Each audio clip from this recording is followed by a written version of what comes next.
Ooh, this is serious. Recording in progress. Okay.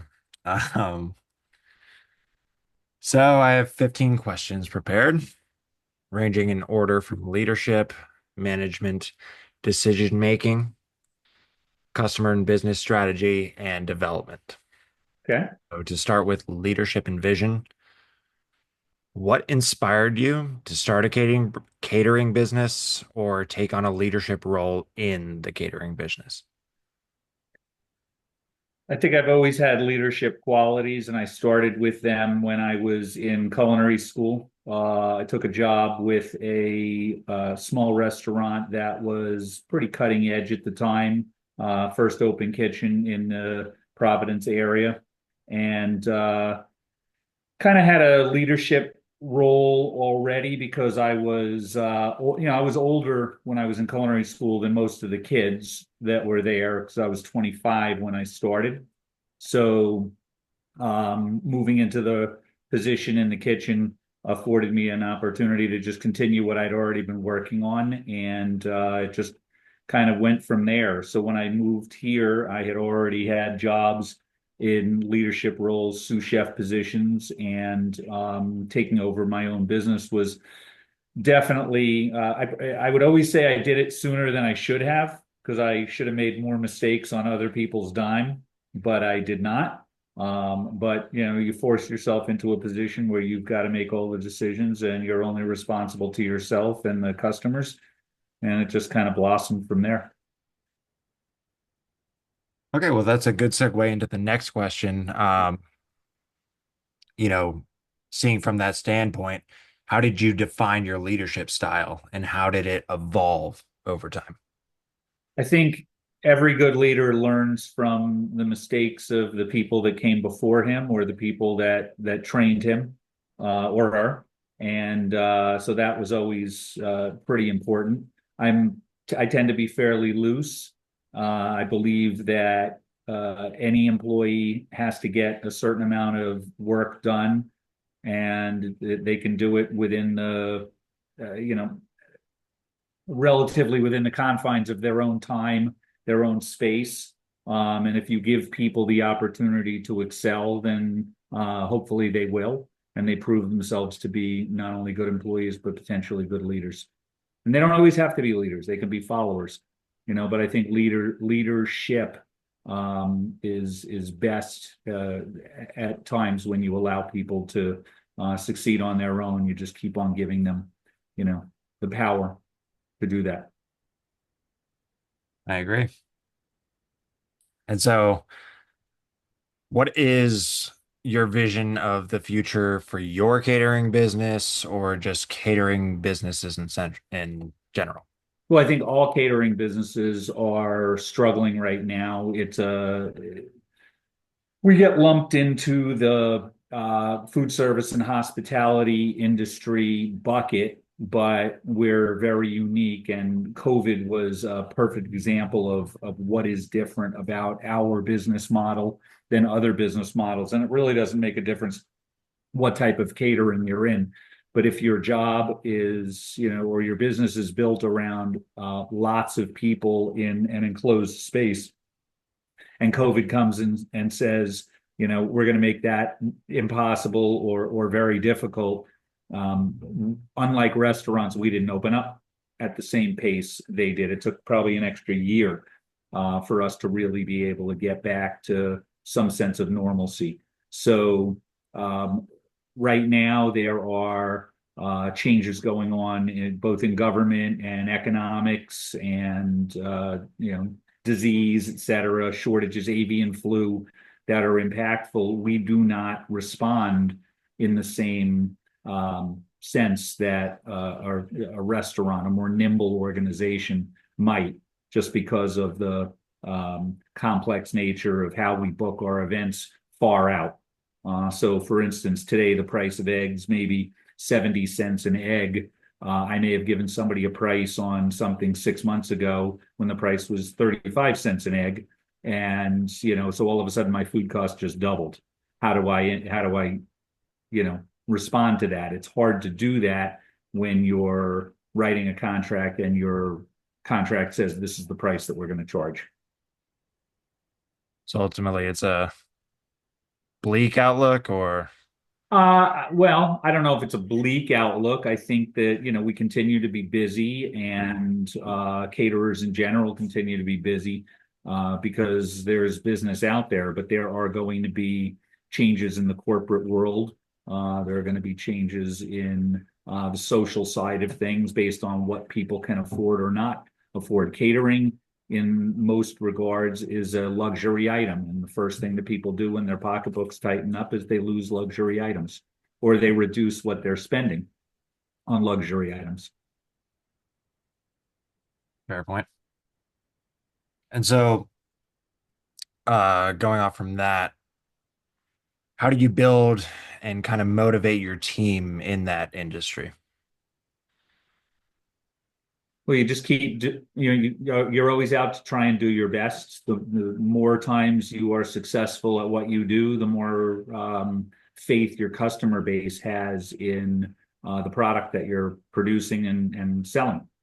And so, our goal is top quality food, top quality service, clean facilities, and just that's what keeps people coming back. Doing the best. Yeah. And you get buy-in from your employees, with what you're doing. And with those high high pressure events, how do you keep your team focused? Because they know that we're focused. We set the example. Leadership leads, you know. I mean, that's the easiest answer I can give you. If everybody in the kitchen sees how hard I'm working and how intense I am, hopefully they pick up on that and they follow suit. If that's what's happening on the floor, you know, same thing. They see the intensity, they see the quality we're looking for. We try not to berate people, employees if they do something wrong.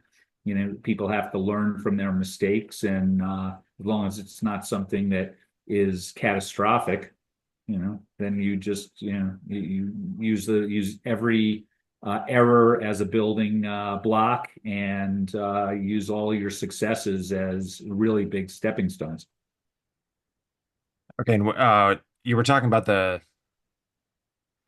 pressures, keeping your team motivated from the chain of command where you are on the way down. You think that's something that you build from the inside rather than how they get affected from the outside? Explain what you're asking a little bit better. You're saying it was a luxury item, correct? Catering is. Yes. Absolutely. So for example, coming out of COVID, a lot of people, there was all this talk about how much money people had in their pockets, but in the same respect, they were not necessarily interested in coming back indoors yet. So a lot of the catering that we did in 2021 moved from inside the building to outside the building. And we did a lot of things in barns and tents. And as you know, we always had a pretty strong off-premise catering division. But our numbers went from 75% of the dollars and people that we were serving annually from inside. It was 75-25, and then it dropped down to 65-35. And actually, I think last year was closer to 60-40. So we had a significant drop, about 20%, of the number of people that were coming into the building versus what we were serving outside of the building. And that requires a whole different set of circumstances for each event. You're not in your house. You're taking everything with you and going out. So you have to have people that you can count on and trust. And you have to train them well, and you have to count on them.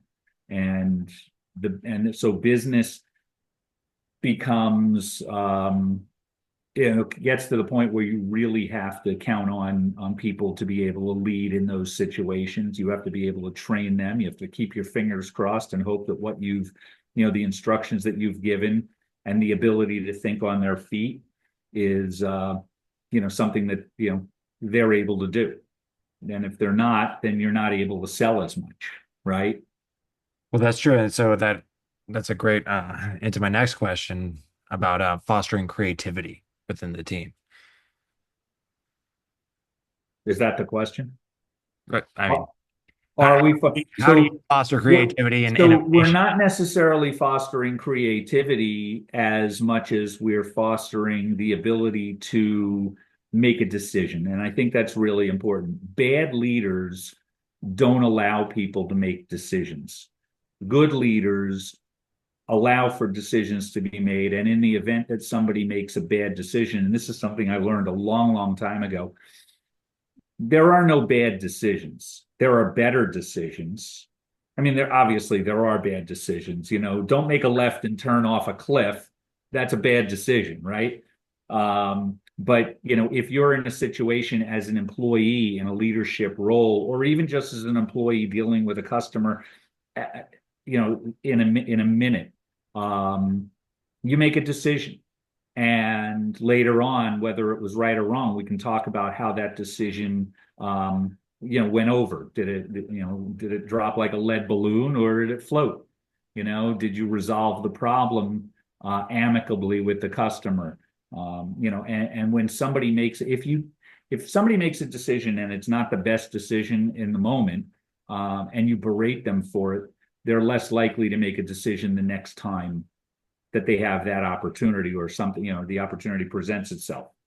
So you want to be able to say, okay, could you have done this better? What other options did you have at the time? You know, and then you work through the process with them, and it's a training moment. Everything's a training moment. Well, so how do you handle those conflicts between like in those decision making moments Well, it's not a conflict if I'm not, if I'm not there, I'm counting on somebody to make a decision, right? between your team members and those things where you're at the if your team's at the forefront, they're making a decision on what to do. Right? Correct. So how do you handle between the kitchen and what's going on the catering event? Well, the manager, if you're already out on site, there is no kitchen anymore. Yes. It is staff on site. There may be no manager there. There may just be a supervisor there. There may be just line employees that are positioned through some hierarchy, that somebody is acting in a supervisor role, and you're counting on that person to make a decision. We're one chafing dish short. What are we going to do? Right? Or we don't have sterno, or we forgot silverware.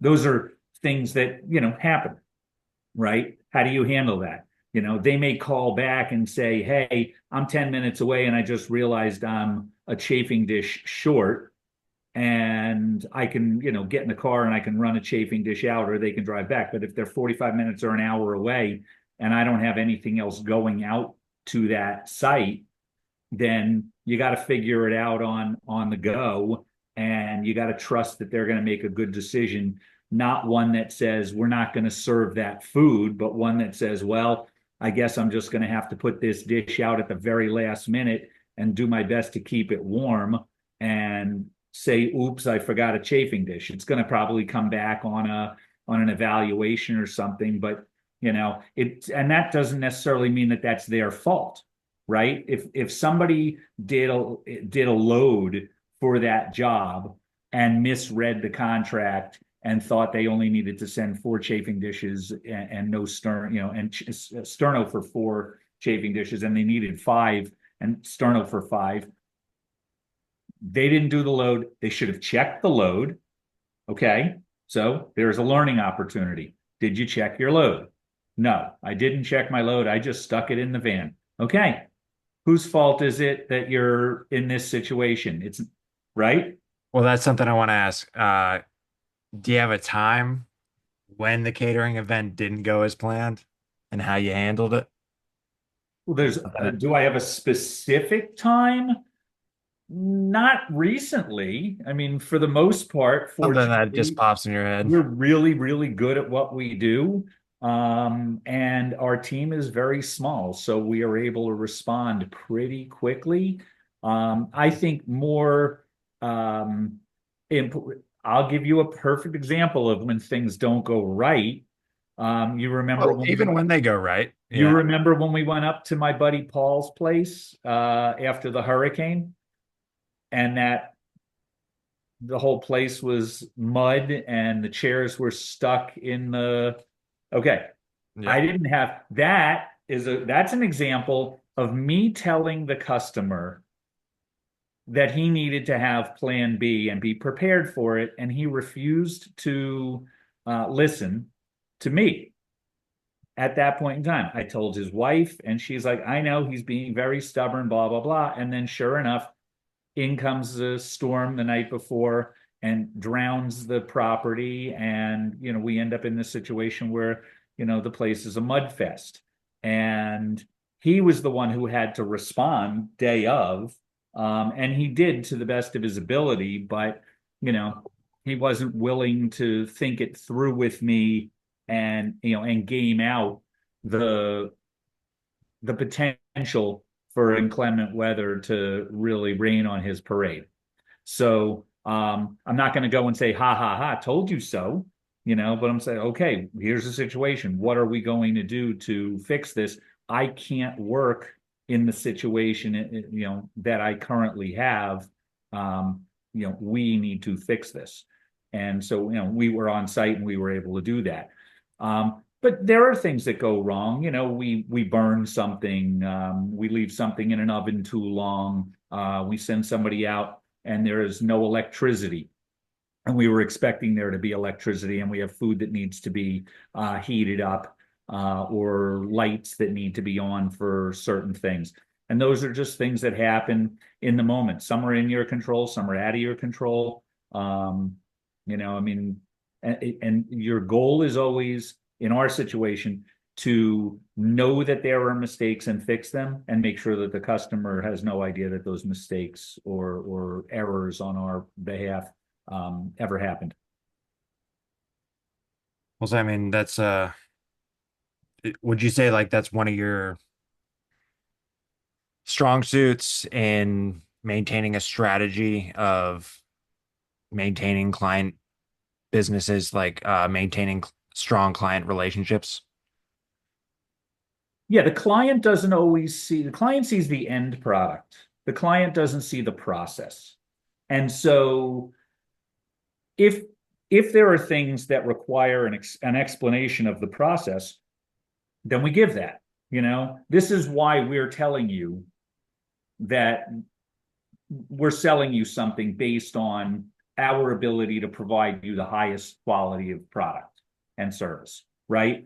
And if somebody isn't willing to listen, we have decisions that we have to make. I don't ever want to go back to somebody and say, ha ha ha, I told you so. But in the same respect, sometimes I have to be forceful. And if I'm being forceful with the client and the client insists that they know better than me, and I haven't done this in a long, long time. I'm not even sure I can remember but you just say, you know what? I'm out. Go find somebody else to do the job. If you're not willing to listen to the professionals, you know, I can't help you in this situation. Go buy product from somebody else. Um, eh, Sidebar on that is there are times when you've had a client for years, and for whatever reason, it may not even be something that's something you did. They're just looking for something different. And a very wise businessman told me years ago, when somebody leaves they choose to move their services somewhere else, take their event somewhere else, wish them well, tell them you appreciate all the business and the relationship that you've had, and your door is open when it's time for them to come back. You'll, no hard feelings, and, come on back. We'd love to have you back. And, I think that's one of those things that, it hurts to lose business, especially when you know that you're doing a better job than somebody else. But there are things that, different people come into an organization, different board members, different committee members. They have different likes and dislikes. And then I'll give you a perfect example. 2 weeks ago, we had an event. Actually, it was last weekend. We had an event that we created back, oh God, I don't even know, 25, 30 years ago for the local YMCA. And it was a St. Patrick's Day event. And it was really well attended for a long, long time. And they've had changes in the committee and changes in people who were involved in the planning. Not all of them were always our fans. They just had different relationships with different, operations around town. But they were with us for a long time and they made a lot of money, and they would bring, 350 to 400 people to this event annually. And in 2019, they decided that they wanted to go someplace else. And in 2020, they had their event, and it was not a great event. And it was at the convention center. And and then COVID hit, and they didn't do the event in 2021. In 2022, I think they did it again. In 23 and 24, they did it. And they were not really well attended. Last year, they had 125 people at the event, and they had a horrible experience with the people or the facility that they worked with. And through some other instances, things that were going on, they decided that they were going to at least give us a call and give us a try again. And maybe it was us, maybe it wasn't, I don't know, but they had 250 people at the event this year. And so I look at that and say, there's probably a lot more people that were interested in coming out and supporting the event because it was at our facility than at at the other facilities that they were at. So, they returned and they were very, very happy with what we did. So how does that, like with that knowledge and that respect you feel you have, how does that make you feel different from your competitors? Well, I mean, I always think that we're top of the food chain here, and that's me being me because, Yeah. I tend to be a little bit high on myself and my abilities. But after 33 years of being in this business and knowing the community and knowing the product that we serve and knowing my facility inside out, you sell with confidence, you sell yourself with confidence, and then you just have to deliver on it. And I know full well that there are other people out that they don't have the same taste buds that we have. They don't have the same service style and intensity that we have. And, sometimes that's a little bit of a put off to a customer. And sometimes that's exactly what that customer needs because they want a professional who is going to guide them and direct them in a way that creates an exceptional event for them.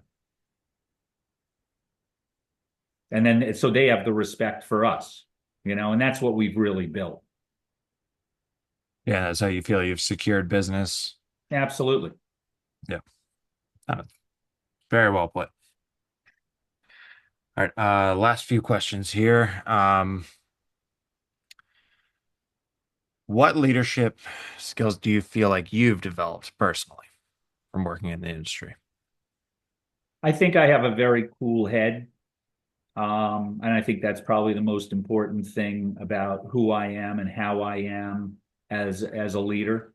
I have always surrounded myself with competent people who get, they may not have my style, but they get the mission. And I think that's the most important thing. As long as they're not off mission, they can pretty much do whatever they feel they need to do within their department. And I think my people well enough to know that they're very strong-willed. And I let them go and sell what they need to sell and create in the kitchen or develop systems that work for them. And then I step in when I need to and I help out. And I think that's the other thing that as a good leader, never be afraid to do things that are, I'll say it this way, beneath your status level. I mean, if I have to go and clean toilets, I'm going to go clean toilets. If I have to peel potatoes, I'm going to go peel potatoes. If I have to move at the end of the night to flip a room because my staff, is short staffed or they've worked a long day. They don't want to see me sitting with my feet up in the corner drinking a cup of coffee or a cocktail or whatever, and saying you guys are doing a great job moving those chairs and tables. Get out there and move the chairs and tables with them. Yeah, by being on the front line. Yeah, exactly. And it's always been my way. Good. Yeah. And so how do you feel you've continued to grow? Just seeing that over and over again, feeling like, Yeah, I think that I used to say something to the effect of if you get to the point in time where you feel like you know everything and there's nothing else you can learn, it's time to find a new position. position. I mean, every day is an opportunity to learn something. The world moves at a much more rapid pace now than it did 30 some years ago when I opened my business. We just started having emails, 30 some years ago. We were faxing people things, or everything was snail mail. Newsletters were going out printed and snail mail.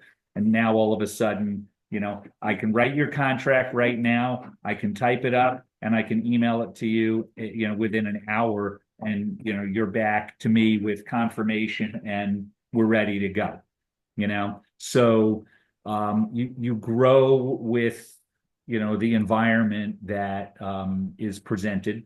I'm still a little bit of a dinosaur on a lot of technology, as you're, acutely aware. But in the same respect, I know enough to get by with the things that I need to do, and I'm a hands-on guy anyway. So I spend my days in the kitchen or doing my accounting work, or like I was just culling through mounds and mounds of paperwork to try and trim my storage of paper files. And I got a 20-year-old working for me, 21-year-old working for me, and she's like, don't you have all this digitized? And I was like, well, technically, yeah, we do, but it's not digitized in a file by file basis. And so if the government wants to read my paperwork files, I don't need them to see all the, emails and menus and things like that. I just need a contract, an invoice, payment, this, that, take it down from this thick to this thick, and it's going to save me a lot of bank boxes and a lot of room to store it. So, but from a personal side, comfort, you find comfort in your ability to produce what you need to produce. You surround yourself with people who are sometimes better than you, which is important because you can learn from them just like you're teaching them. You set your goals and you set your mission as to what is your standard of service, how much food, et cetera, et cetera. But you're always looking at it and saying, can I do it better? Can I do it better? Can I do it, where it's more profitable? Because ultimately you're in business to make profit. So okay, so I can't charge as much. How can I change the menu or the service style to accommodate somebody's price?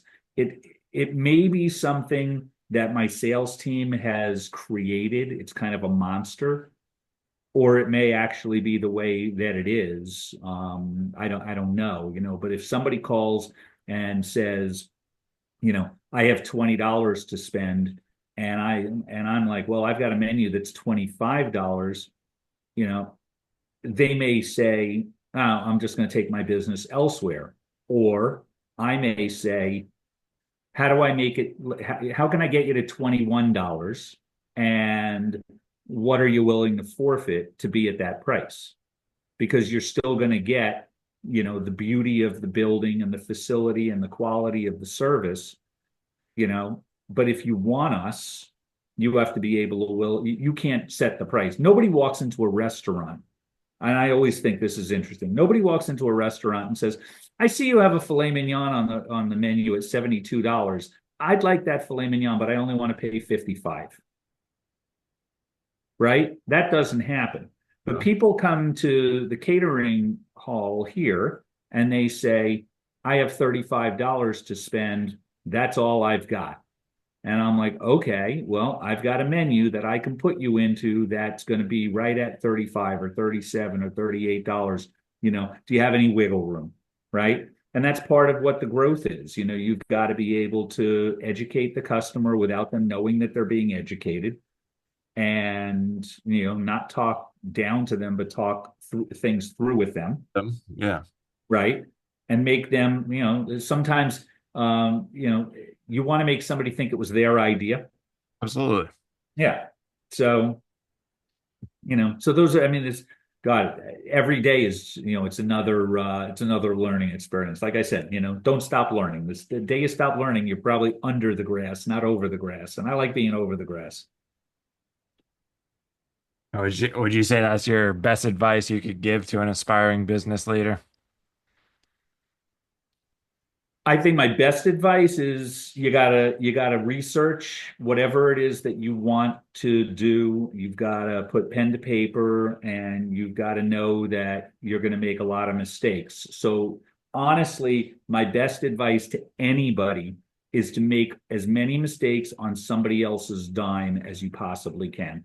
It doesn't have to be in the same field, but it helps to be in the same field. So I had never actually been a general manager in a restaurant. I had been sous chef.